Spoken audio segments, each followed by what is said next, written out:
Thank you, Betsy, and good morning, everyone. Renee and I are very excited about the panel and discussion that we're going to have today on roles and responsibilities of boards in achieving sustainable economic and social justice. As Betsy indicated, I'm one of the co-chairs of our chapter.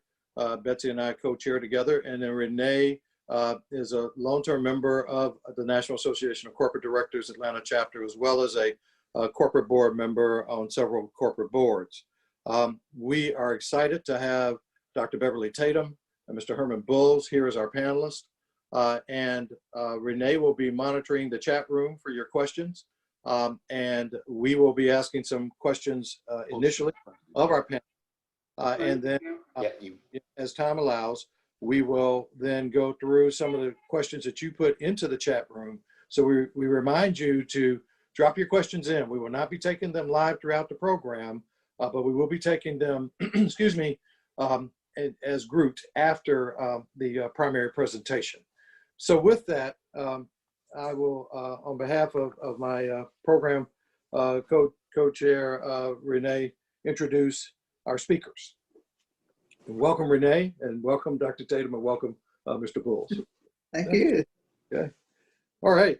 So Dr. Beverly Tatum is President Emerita of Spelman College. She is a clinical psychologist, widely known for both her expertise on race relations and as a thought leader in higher education. Her 13 years as president of Spelman College were marked by raising a record level of funds compared to her predecessors, and by program, campus environment, and student innovation and growth. Her visionary leadership was recognized in 2013 with the prestigious Carnegie Academic Leadership Award. The author of several books, including the current New York Times bestseller, Why Are All the Black Kids Sitting Together in the Cafeteria, and Other Conversations About Race, which is now in a new 2017 20th anniversary edition, as well as Can We Talk About Race and Other Conversations in an Era of School Resegregation, have caused Dr. Tatum to be a sought-after speaker on the topics of racial identity, development, race, and education, strategies for creating inclusive campus environments, and higher education leadership.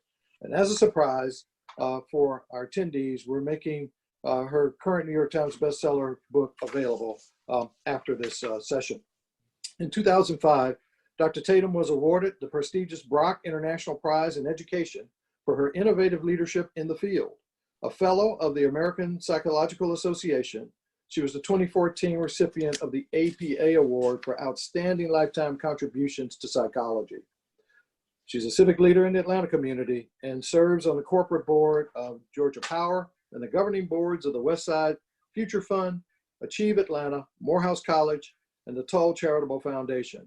She's also on the boards of Smith College and the Educational Testing Service. Dr. Tatum holds a BA degree in psychology from Wesleyan University and an MA and PhD in clinical psychology from the University of Michigan, as well as an MA in religious studies from Hartford Seminary. Prior to her 2002 appointment as president of Spelman, she served as dean and acting president at Mount Holyoke College. In spring 2017, she was the distinguished Mimi and Peter Haas distinguished visitor at Stanford University, and she's married to Dr. Travis Tatum, and they're the parents of 2 adult children. Welcome, Dr. Tatum. Thank you. Mr. Herman E. Bulls is Vice Chairman of the Americas, as well as an international director and the founder of Jones Lang LaSalle's highly acclaimed public institutions firm, which specializes in delivering comprehensive real estate solutions to federal, state, and local governments, nonprofit organizations, and higher education institutions. During over 30 years at JLL, Mr. Bulls has worked in the areas of development, investment management, asset management, facilities operations, and business development and retention.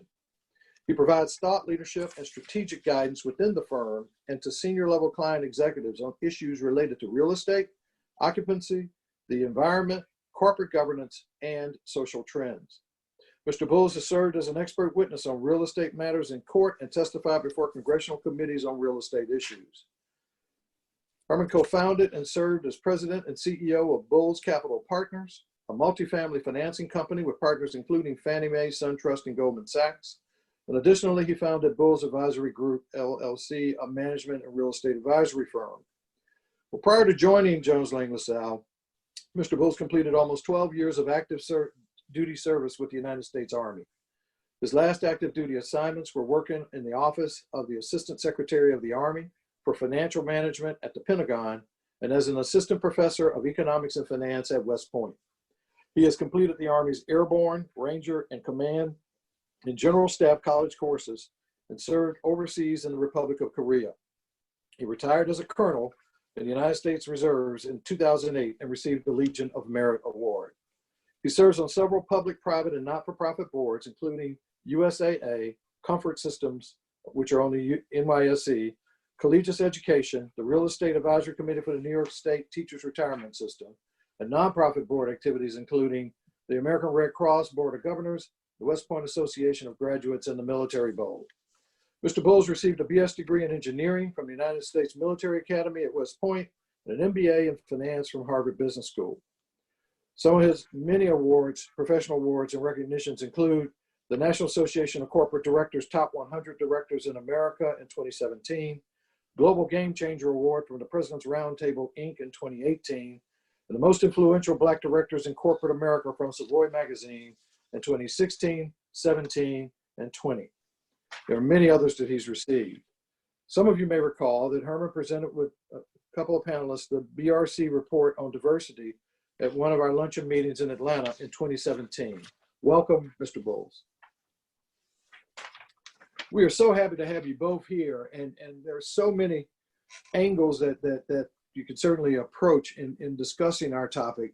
But you know what we're excited about is you're covering it from a standpoint of business, society, and governance that you're very, very capable of doing. To start our discussion, we're going to ask Mr. Bowles to cover a historical context for us of social and economic injustice to kind of set the table. Mr. Bowles. Thank you very much, Milton. It's great to be back with NAC Atlanta. You guys were phenomenal my last trip there, and I'm looking forward to this one. So look, to whom much is given is expected. And here we are in a situation where we have two pandemics we're dealing with, racism as well as COVID. And as you look at it from a historical perspective to think about what we're working with here, how did we get to where we are? That's important. So you think back to Reconstruction, which started in 1865, and we go to the Jim Crow laws, which many of them stayed on the books until 1965.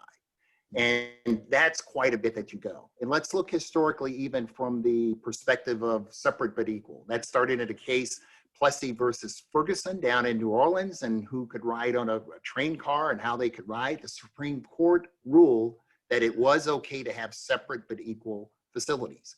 That went until 1954, when we both all know about the famous Brown versus Board of Education case. And that case nullified the separate but equal. But in reality, it did not stop it. Okay, we know we next had the Civil Rights Act of 1964, the Voting Rights Act of 1965.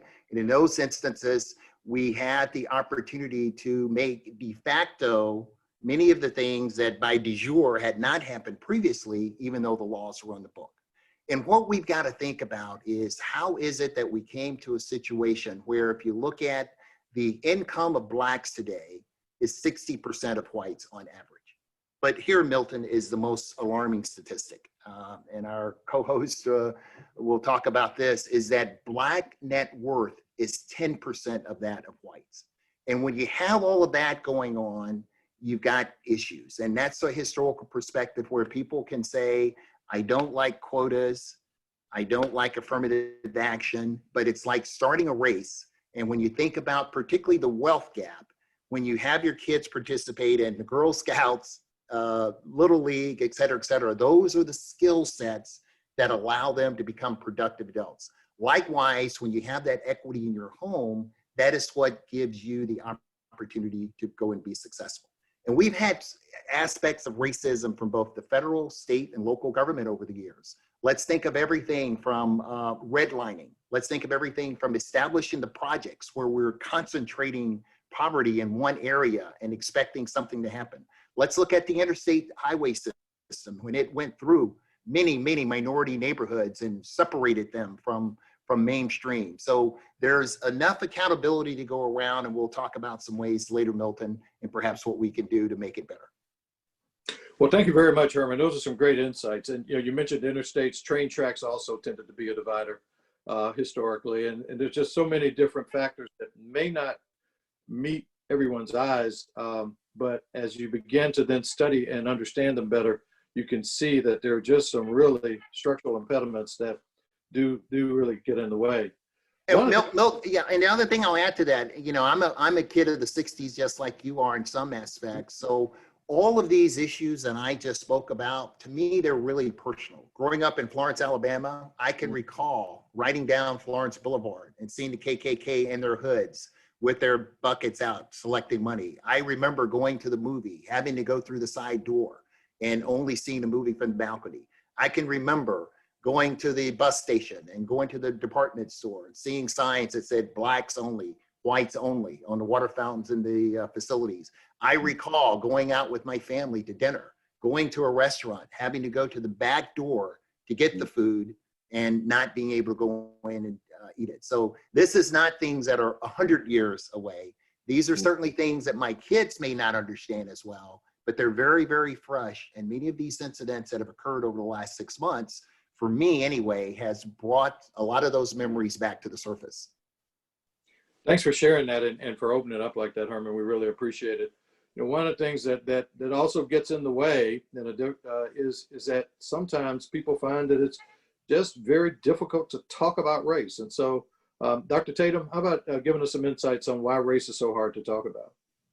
Sure. Well, first of all, let me also add my thanks for the invitation to be here and to have this conversation. And in some ways, Herman has really opened up what I would point to as our early life experiences. He was sharing some memories that he has about the impact of race growing up in Alabama. But the fact of the matter is most people have memories that are race related. And if you ask an audience like the audience listening to this conversation to think about their own earliest race related memory, what you'll find is that most people can think of something. They have some memory that goes back to childhood. Typically, if you ask how old they were at the time of the incident they remember, usually people will say 5 or 6 or 7. They remember something during early school years. And if you ask what feeling is attached, they will say words like anger, fear, embarrassment, shame, disappointment, sadness, confusion. Of course, sometimes people will make references to a loving relationship. Maybe they'll say friendship or love, but mostly it's an uncomfortable feeling. And if you ask again, well, you had this experience in childhood. It was upsetting. Did you talk to anybody about it? A concerned parent or an adult? Most people will say they did not have a conversation with anyone about it. And what's interesting about that, speaking as a psychologist who's worked a lot with children, I know that 5, 6, 7-year-olds are pretty chatty. They tend to blurt stuff out. They don't hold much back. So if we've got a room full of people who can say, yes, years later, I still remember this. Yes, there was an uncomfortable feeling associated with it, but no, I didn't talk to anybody about it. That's kind of an unusual result. So why is that? I think the answer to that is that we learn at an early age, the adults around us don't want to hear it, that we're not supposed to talk about it, that, if you do speak about something, you might be hushed about it. And so that message that comes early and not just once, repeatedly over the course of a lifetime means that we turn into adults who are very anxious when asked to talk about race. They get a feeling of, I'm breaking some societal rule. I'm not supposed to do this. And that anxiety gets in the way. People are afraid they'll do it wrong. They'll make a mistake. They'll say something offensive. This is particularly true for white adults because they've had less experience. African Americans are more likely to have had conversations about race in their homes. And, certainly with our children, because we have to have those conversations in order to keep them safe. But particularly in a business setting, there are lots of people who enter into that business setting well socialized not to talk about it. And why that is so dysfunctional is because you can't solve a problem without talking about it. If we can't have these conversations, we will just find ourselves doing the same things over and over again without making significant progress. We have to break that silence. Well, thank you, Dr. Tatum. And without spoiling the punchline, speaking of talking, the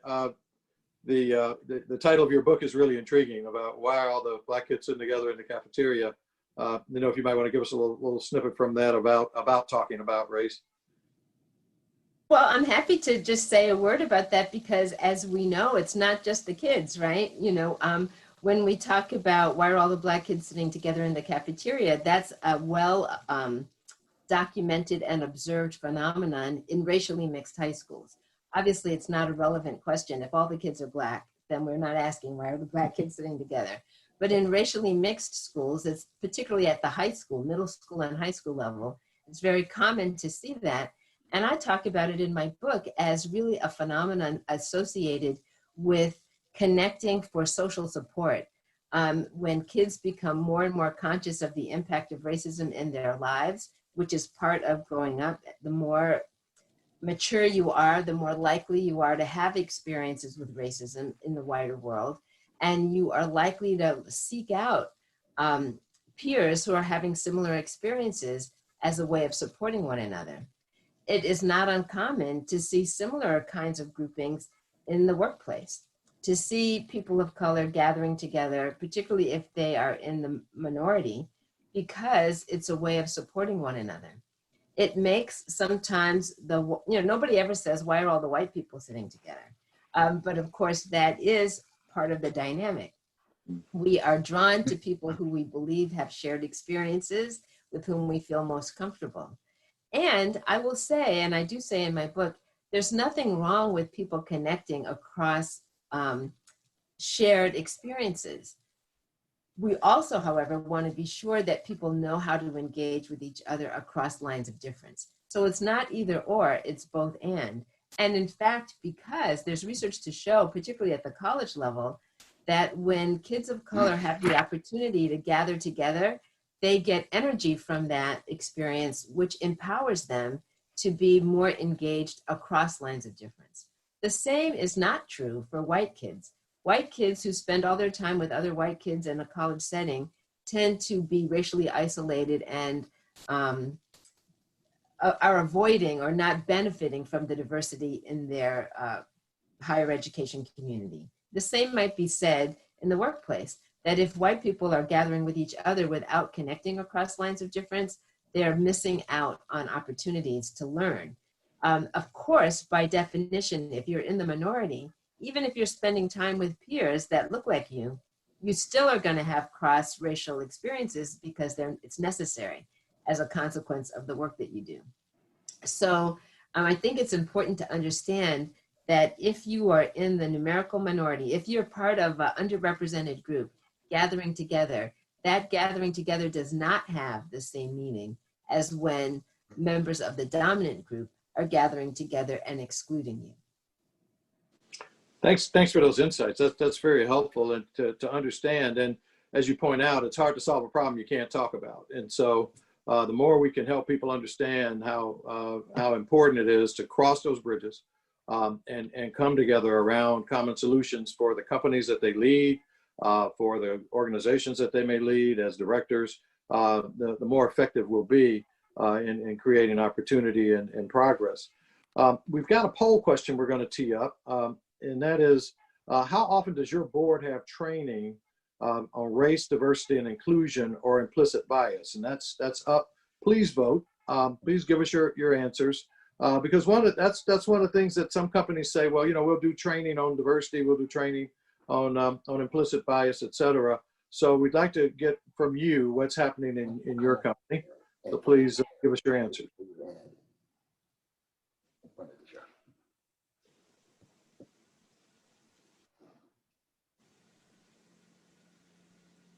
And I think we'll have our results here in a second, Lenore, right? Okay. Well, 55% rarely or never have training on race, diversity, and inclusion or implicit bias. Annually it was second place.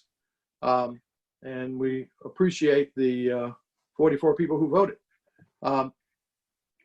what I'm going to ask Mr. Bowles to address, Herman, is what really works. We've talked about training. We've talked about some other things. Give us some insights on what really works from your experience and observations. Well, Milton, I think it's important to take it from the personal perspective and also the organizational perspective. So I think as individuals, we have to reflect upon ourselves and say, what are we doing to be part of the solution? And we also have to ask, what are we doing to be part of the problem? And if we think of it, if each of us does our part, we're going to make America, our communities, and our families a better place to do.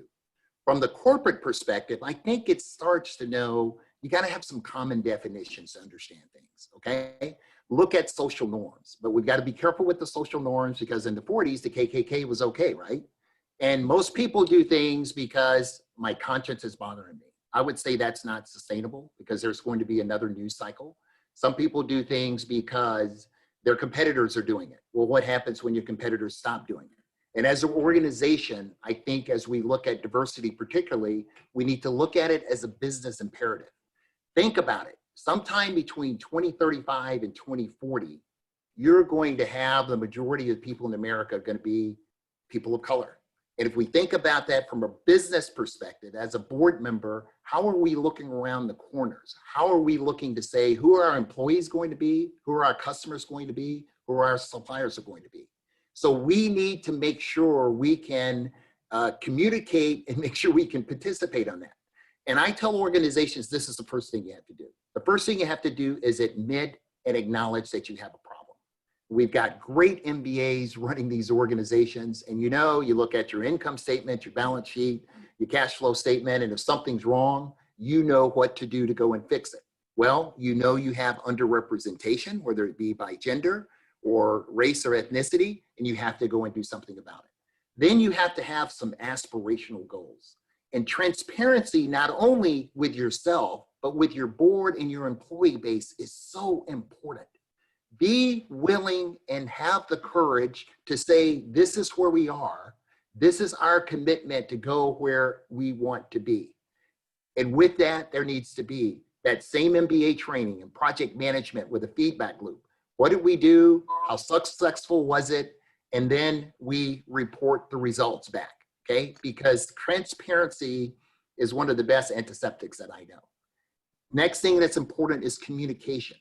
People throughout the organization don't necessarily need to know just what to do. They need to understand why is it that they're doing it. So those things I talked about previously, leaders, primarily the CEO, needs to make sure that that becomes part of the culture to say, this is who we are, this is why we're doing what we are, and this is how we're going to be successful going forward. And if you think about it on a board of your music company, and if you didn't understand what hip hop music was, you'd have somebody on the board to tell you as a music organization, you'd probably be out of business now because that is important. And the last thing that is very, very, very important is accountability.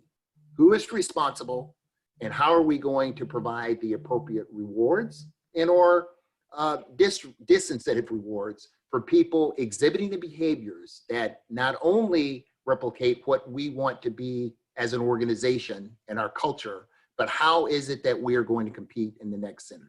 So do all of those things, and I tell everybody, see something, say something.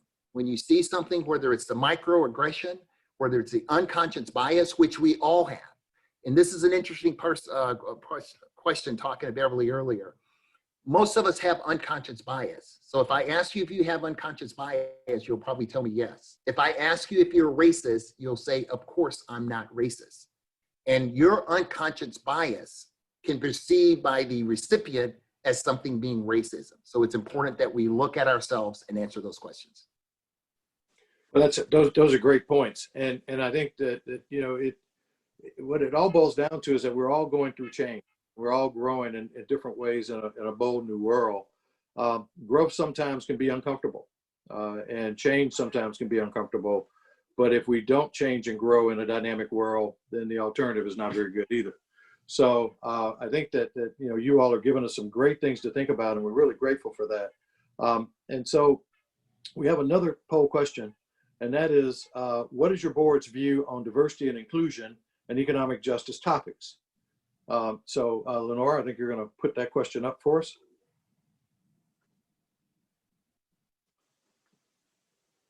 And I'll remind you as we're waiting on the question to go up, please send us your questions that you want to ask of the panelists to our chat room. Renee is going through those, and we'll be teeing those questions up to our panelists to the extent the time allows after their presentations occur. But for right now, I'm going to ask you to multitask, to give us your questions in the chat room, but also to answer this question: what is your board's view on diversity and inclusion and economic justice topics? We'll ask you to vote carefully but rapidly, and then we'll address the response. So let's take give folks a couple of minutes to get their votes in.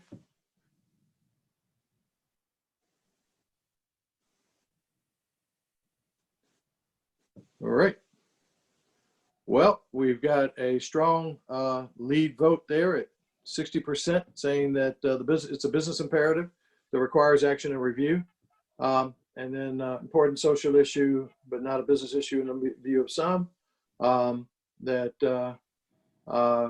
business issue to be discussed from time to time by others. So those kind of offset, with business imperative being the dominant answer. So with that said, I'm going to ask Dr. Tatum to talk to us a little bit about why racial and economic justice matters as we look at where we're headed. Thank you for that question. And certainly there's a lot of different answers one might give. But when I think about racial and economic justice, I think about the intersection of racism and poverty, basically. And if we understand the way in which racism has created and keeps so many people, particularly African Americans, in poverty, people might say, well, what do you mean by that? You know, people just need to work hard and, you know, pull themselves up by the bootstraps. But if we look at history, and I don't mean slavery, though that's a place to start, but if we look at even history in my lifetime, what you can see is the ways in which public policy and practice has advantaged the white population and disadvantaged the Black population. And the best example of this, I think, is the GI Bill. The GI Bill, following the end of World War II, is widely credited for creating the middle class. But really what we should say is the white middle class, because the GI Bill gave all those returning veterans opportunities, you know, presumably opportunities for job training, vocational training, for access to higher education, and for low interest loans to purchase a home. And for most people, their wealth is located in their real estate. The home that they own becomes the source of home equity borrowing to send their kids to college. It becomes their largest asset. But if we look at how the GI Bill was actually administered, it was a federal program, but administered locally. And the racism of local offices had a very discriminatory impact. So let's talk about in Mississippi. The population of Mississippi at the end of World War II was 50% African American. Many of those Black veterans coming back to Mississippi who wanted access to college, wanted access to loans so they could buy homes, were denied those opportunities. A survey in the late 40s of 16 Mississippi cities showed that there had been a total of 3,200 loans approved, these low interest loans for GIs. Of those 3,200, only 2 went to Black veterans. Let's go north. If you look at what happened in New York, northern New Jersey, same time period, over 47,000 loans approved. Of those, less than 100 went to Black veterans. You might say, well, why was that? Certainly discrimination, racial discrimination was part of that story, but also the policy was structured in such a way that it privileged buying new homes, new home construction. You could get a loan more easily if you were buying a new house.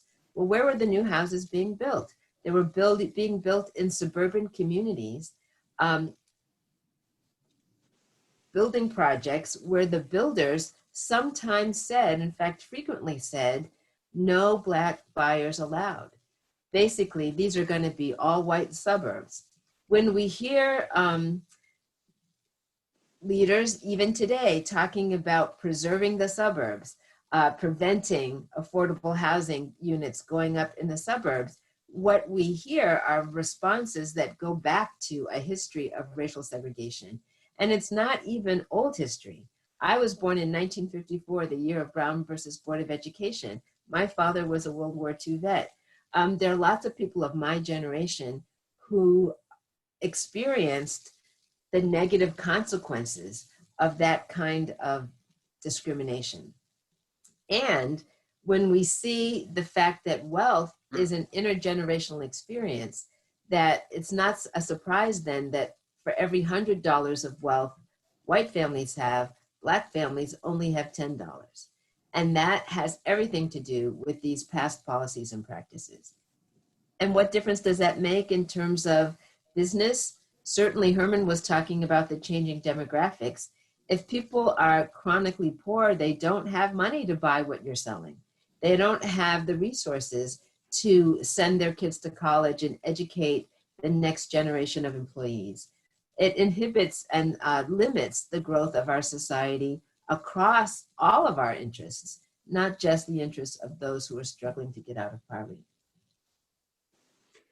And thank you, Dr. Tatum, for that. I mean, it's been often said that, really for the last 20 years that we're in a war for talent when we look at corporate America.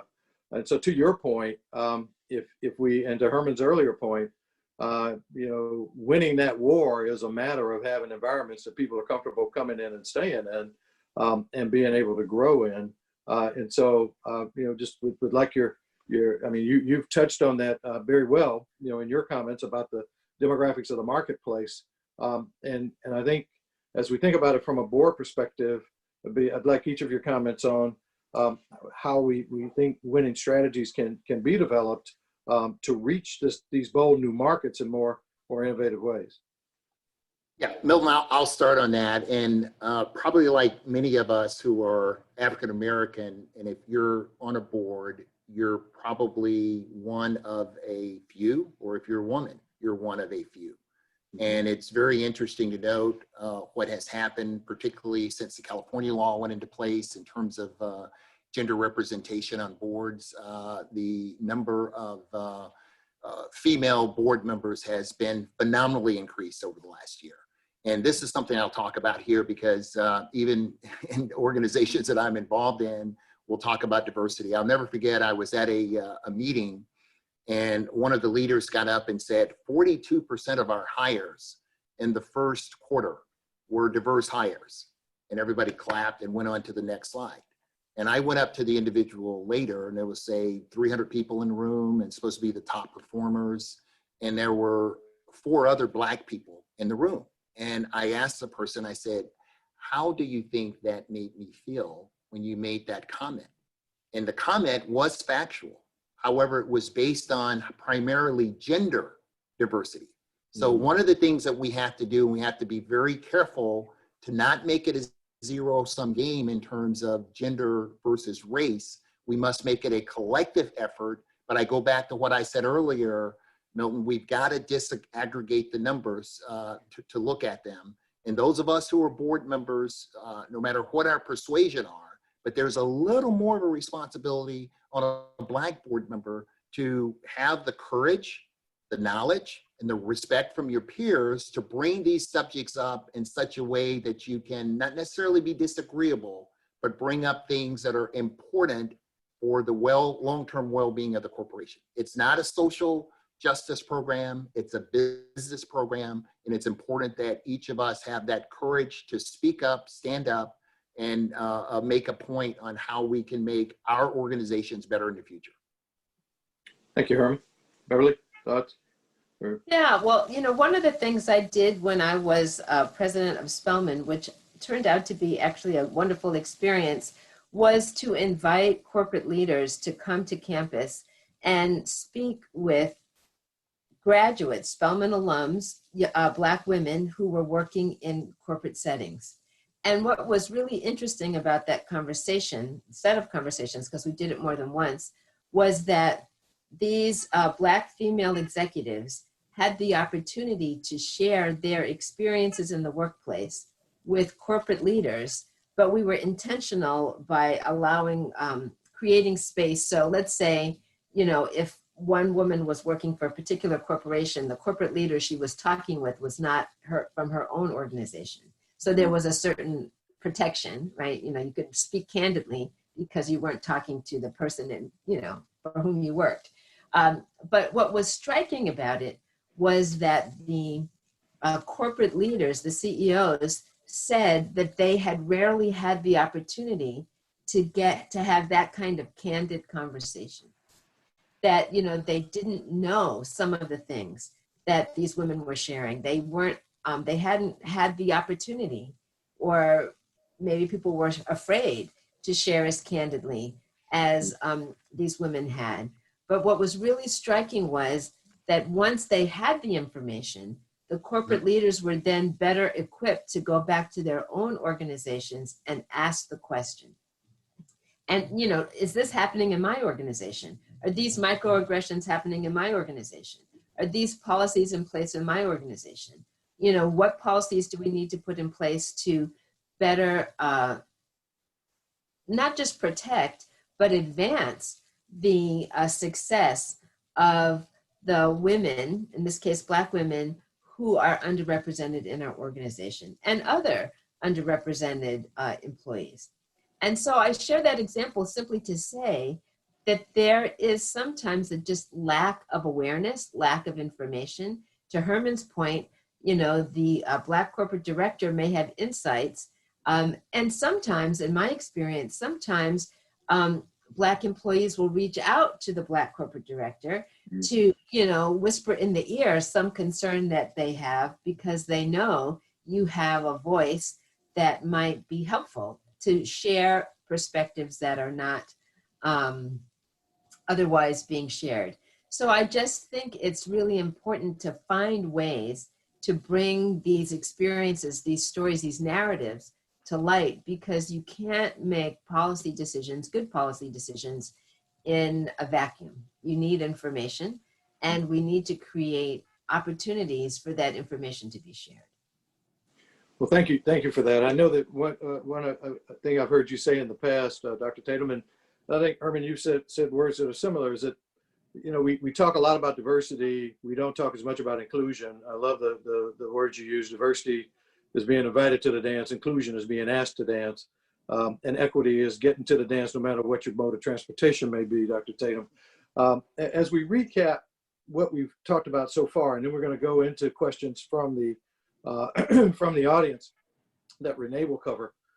We've said that this is a business imperative. We've said that it's deeply rooted, that the history of division runs deep and deep in the history, but there is room for progress, and some progress has been made. We said there's more enlightenment today than there had been, and the world is changing. The population is such that we have to understand differences. Just as we can't just look at doing business in America in a flat world. We've got to know how to do business in other countries as well. We've got to know how to do business across race and gender lines effectively in this new environment that we're all growing into. When you look at ESG, the S is as important as the E and the G. And we heard that from Chairman Clayton from the SEC just recently, where the S is around social justice and around social awareness. And so all of these things point to being successful as a company, just as we'd ask about how the economy is affecting the company, how the environment's affecting the company, that we probably should also be more attuned to how social justice and racial equality are affecting the company if we want the company to grow and succeed. And you've given us a lot of different angles on that. For that, we thank you. And now I'll bring Renee on, who will,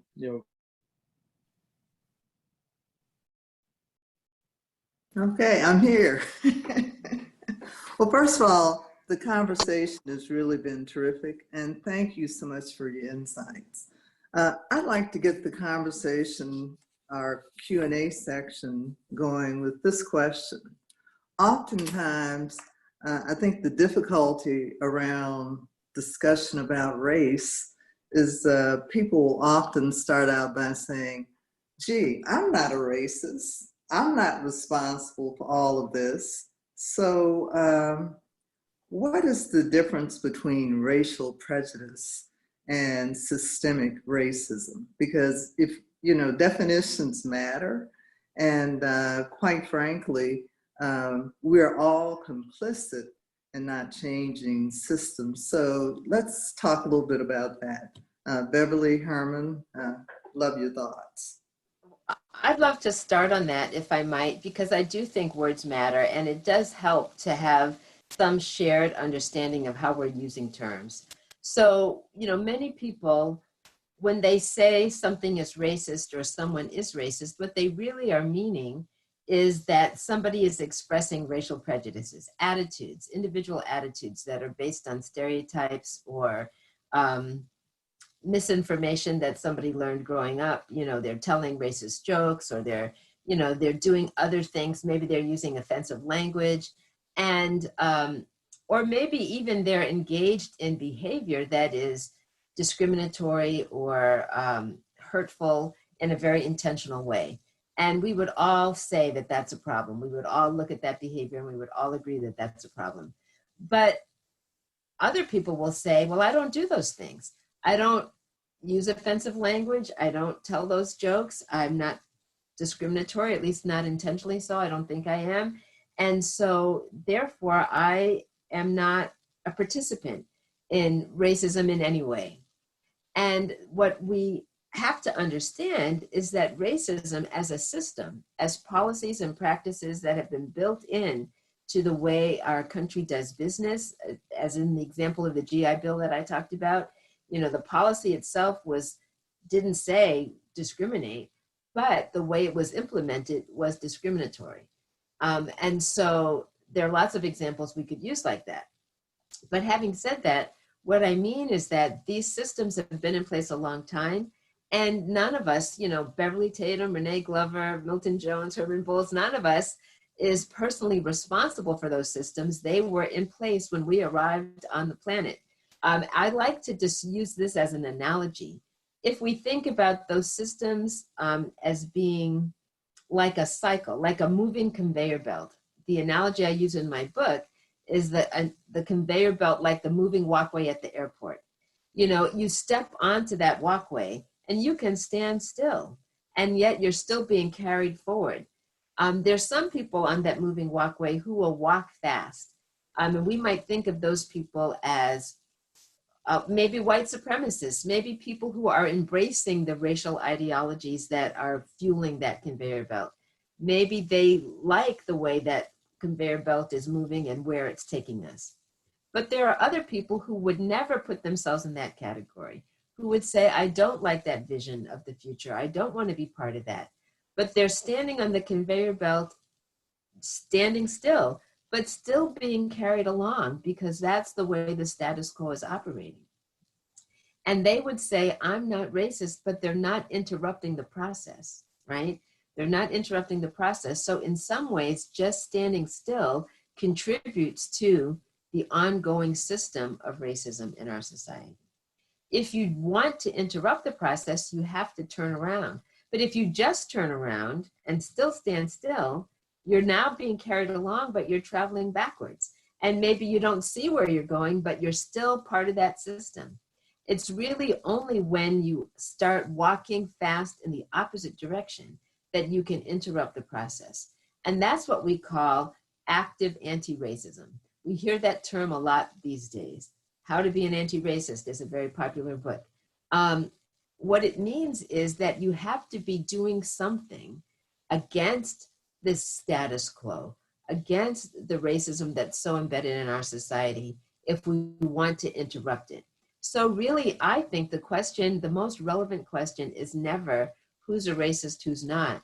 The most relevant question is who's actively working against racism. And all of us have a role to play. But any of us, if we're passive, will be reinforcing the status quo, which is in fact built on systemic racism. Yeah, I hope Beverly, that helps. yeah, and Beverly, the only thing I would add to that is a big thing that has come to bear now is allyship. I mean, a lot of us probably as Blacks, we've had our Caucasian counterparts call us up, how are you doing? And we actually had a corporate program said, hey, call people up and ask them how they're doing. So that was great on the surface. But one of the things we want to be aware of, and again, Black people or all minorities are very sensitive, we've got to be aware of optical allyship. And what do I mean by that? I mean by the fact that allyship is you're trying to present this front that you care and you're concerned, but the optical allyship means it's not deep. It's only on the surface, and you're not really committed to giving up the power that is associated with how decisions are made. So I would just ask all of us to be aware and be aware that people are able to see the difference between allyship, where there is genuine concern is the expectation, and optical allyship, where there's really just something on the surface, but there's nothing deep down where you're trying to have a fundamental change to the power structure.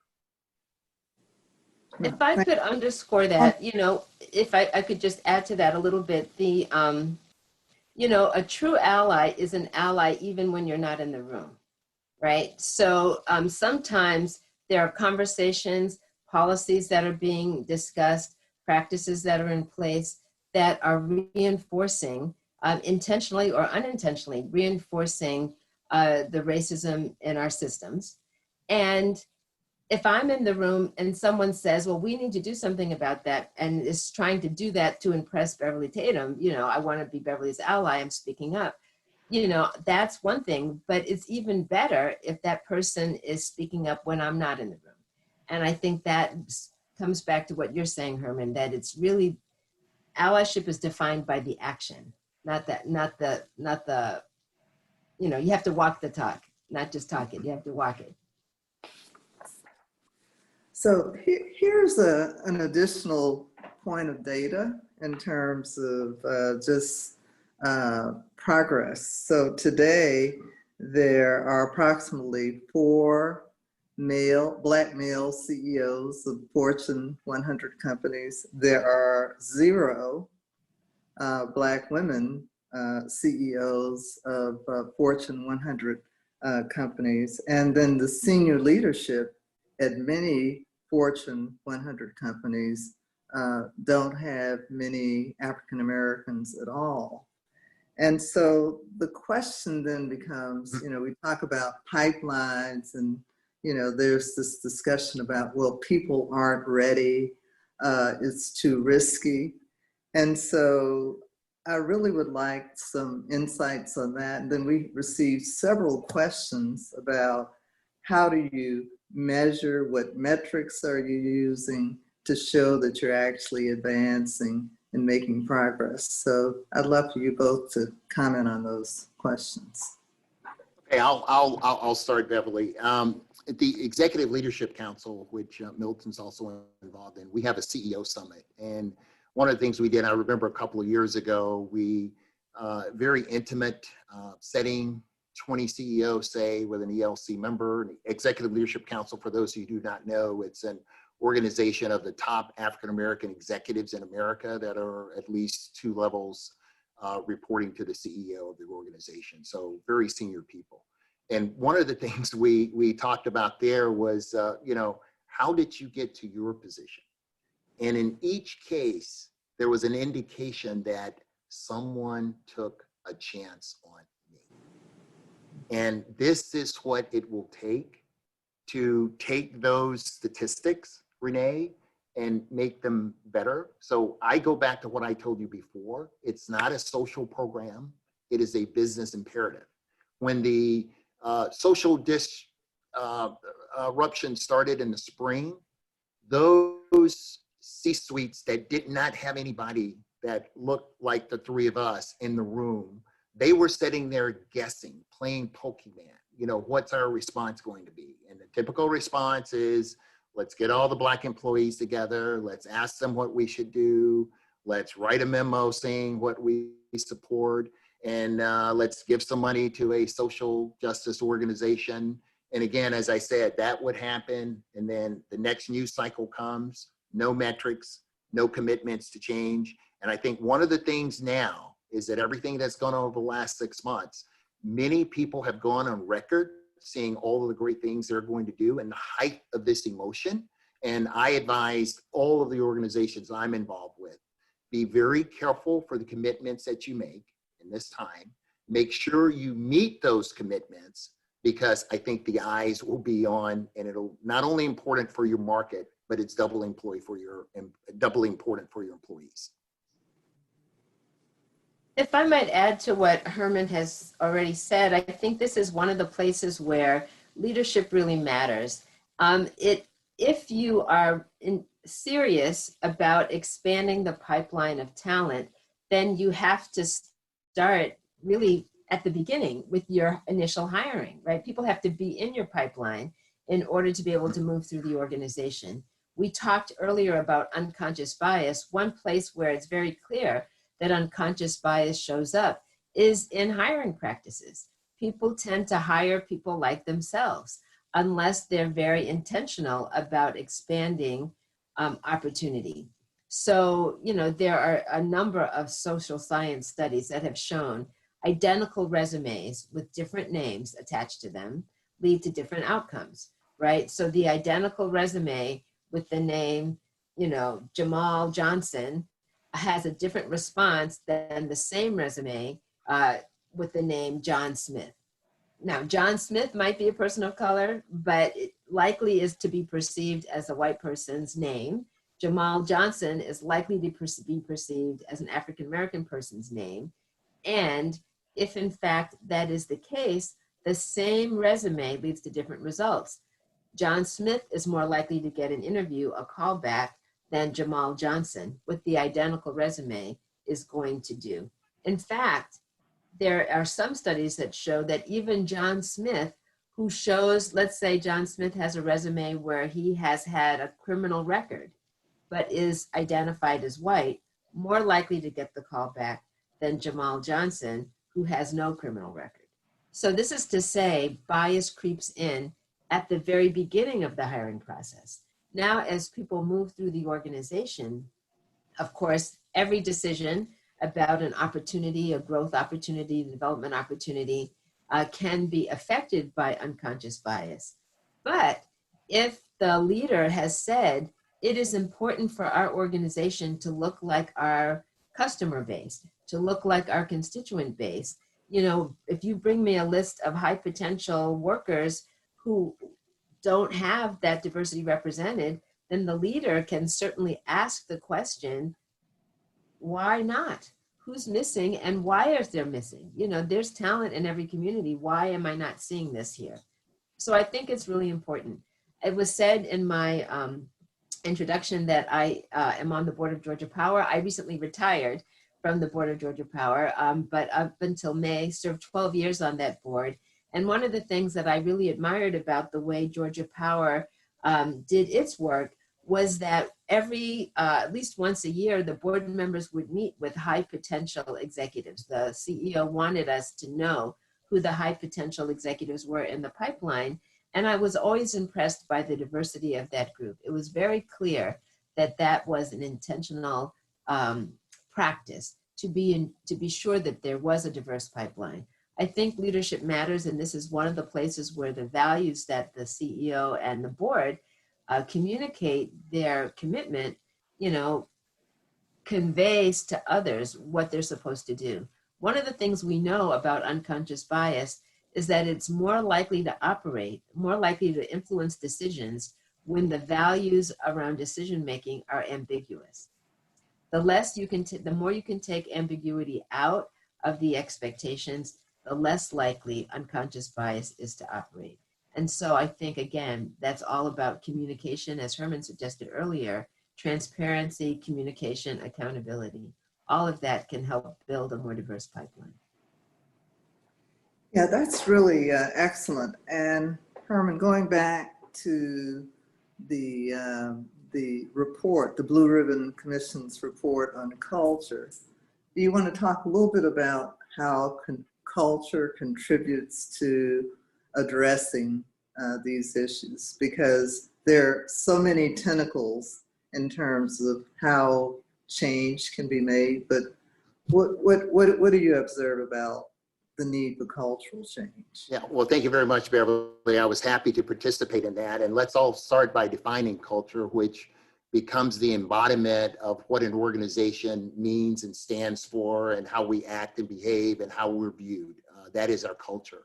And as we look at the Blue Ribbon Commission, we understand again, and this really gets back to what Beverly said, leadership is so important in terms of establishing what the culture of an organization is going to be. In the context that we're talking about today, we talk about the board, and let's talk about the two main roles that a board of director does. Number one is to select the CEO, and number two is to approve the strategy. And that approving the strategy is basically deciding how are we going to use the resources that are at our behest here to make this organization better. And if you think about in terms of what that culture is, if you do not start with the leader exhibiting those behaviors that can be repeatable, that are consistent with the success that you want to be, and that, let's face it, humanly, something we can all get behind, that is where you start with a good culture. And we all know the saying that, culture eats strategy for breakfast, okay? And what that means is you can have the best strategy in the world, but if you don't have the right people with the right values and culture to implement it, it's not going to be successful. And as a military man, I often talk about the strength of Napoleon. And we know Napoleon once had an empire that the sun did not set on. And we know what happened over time is because that culture eroded, whether it's from benign denial, or whether it's from becoming complacent, or whatever it is, but you have to keep your eye on the ball. And one more sports analogy that I love to talk about is Wayne Gretzky. And he says, you've got to skate to where the puck is going to be, okay? And culture by itself has to change over time. The culture that could be successful in the 50s is not one that's going to be successful in today's environment. Beverly, any thoughts on that topic? No, I think Herman has certainly hit it on the head there, so thank you. Yeah, so I have several comments about how you go about measuring progress in this arena. And do you have any thoughts about what the metrics, the KPIs should look like in terms of moving the ball and making progress in this arena? Well, I'll start that one by talking again. I was on an NACD panel, I remember probably about 3 years ago, when the existing California law was on the books. And what I mean by the California law, which basically says that each corporation that is headquarters in California by the end of last year had to have at least one woman on the board. And by the end of this year, if they have over 9 members, I think you have to have 2 women on the board. And it has been a significant impact on the number of women that are serving on boards there. Now, what is in legislation in California right now, Illinois had a bill, but they couldn't go all the way. They decided they would do it by, brown beating, saying that corporations had to report the results, and one of the universities is going to publish those results every year. So they're trying to do it more by shaming, whereas California put teeth behind it, and the fact that if you don't do it, the corporation will be fined for each person they don't have. And California is even coming back, and I saw some of the questions saying, quotas and all this great stuff. California is coming back now to say other disadvantaged groups must also be included in this law, to include Blacks, LGBTQ community, etc. And that is up for vote right now. So, is the solution quotas? Most people associate quotas with the fact that we are going to have unqualified people.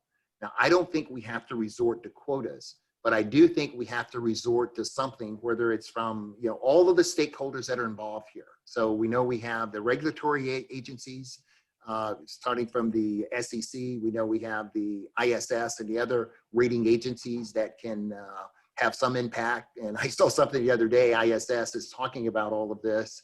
And somebody indicated that ISS does not even have a minority on their board. And they're going to have to be the rule setters here. So I assume they're going to look at that pretty soon. So quota for the quota's sake is certainly not a way to go, but I go back to saying if people will understand that it is a business imperative that we understand the markets that we will have to compete in for both labor and our products, smart management teams and smart boards are going to move out. If I could add to that, I think it's important to talk about the fact that goals are important. Setting a goal is not the same as setting a quota, right? Quotas historically have been illegal, but goals are important. I mean, any one of us who's trying to get something done, whether that's lose weight or, finish a book by a certain time, we all have to set a goal. What does it mean to have our goal and achieve it? So if one of the goals is we want our organization to represent the customer base that we serve, well, you can do the math, you can figure out what the population is, you can look at what your demographics are and see who's missing and what can you do about that. And what should our goal be to approximate the population in our customer base? Should it be to approximate the demographics of the nation? Should it be to represent the global environment in which we're operating? But I think fundamentally, we have to ask the question, who's missing from our picture? Who's missing? And if we're asking that question, who's missing, then we can start to say, okay, how can we make our picture more complete? How can we add women of all backgrounds? How can we add the perspectives that would be brought by the LGBTQ community? How can we appreciate the fact that we don't know much about what's happening in this community because nobody from the community is in our network of communication? So we have to think about who's missing. But then I think not just in terms of employees, certainly organizations can look at where they spend their money. What's the so-called diversity spend? Who are our suppliers? Who are we doing business with? What communities are we enriching because we are spending money there versus the communities that never get any of our dollars? And also, I think this is really important. Who are we retaining? Not only retaining in terms of customers, but retaining in terms of employees. If we think about the employee for the moment, it costs a lot of money to recruit and train someone. If you recruit and train someone who doesn't stay because the culture is toxic, because you can't get past the mid-level management, who is not able to advance in the organization and leaves, maybe to go to work for someone else or become an entrepreneur, those are dollars walking out the door. Dollars that you've invested in the recruitment and the training that you're not getting a return on your investment because the environment was not one where they felt they could thrive. So if we want to measure things, we can certainly measure, who's in our population. We can measure our diversity spend. We can look at our retention rates. And is there any differential? Are we better retaining white employees than we are employees of color? And who's advancing in the organization? What are the advancement rates? And then, of course, there's employee satisfaction. Who feels happy to be working at this organization, feels good about what's happening, would recommend it to other people, as opposed to those who are disgruntled and, keep the job because they need it, but, badmouth the company when they're outside of it. So all of those are things that are measurable and that organizations should be working on and board members should be asking about. Beverly, I'd like to just add real quickly, particularly your procurement issue. I'm enjoying, as well as you, in an organization called the Black Directors Conference, which John Rogers and Aerial Capital have been very, very great supporters of. And there, every year, we talk about the 3 Ps. The people, which we've spoken about today, that's both the boardroom, as well as the senior management, as well as the funnel in the pipeline. We talked about philanthropy, and that is making sure that organizations are contributing corporations to those social justice organizations that can help move us along. And then last but not least, procurement. And procurement in one sense, and I love John's passion around this, he's obviously in the investment management area. He says, we're not talking about procurement to get another person to clean the floor, paint the ceiling, or pick up the garbage. Let's talk about those high value add services, your accountants, your investment managers, your real estate, your advertising firms, your legal firms. And looking at that, I think board members, all of us, black, white, et cetera, one of my boards where I'm on the audit committee, the power you have to ask that auditor, tell me who you have on your team that is working on this account. And they quarterly not only tell us, but show us those statistics. Asking that question makes a difference. So the point I'm making there for organizations that are not minority or diverse organizations with themselves, majority organizations who are providing these services, it's going to be very, very important going forward that you also have people on your team that meet the aspirational goals of your client as well as your client's customers. Yeah. Well, thank you so much. This has been spectacular. We're getting near that bewitching hour, so I'm going to turn things back over to Milton and Betsy.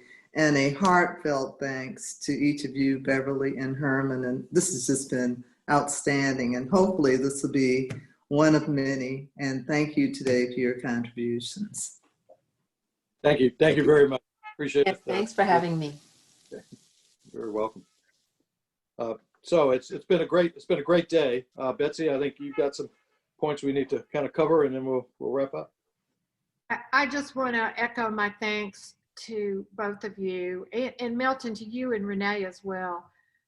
In my view, this has been really excellent, insightful program. I'm very proud that this is our kickoff program.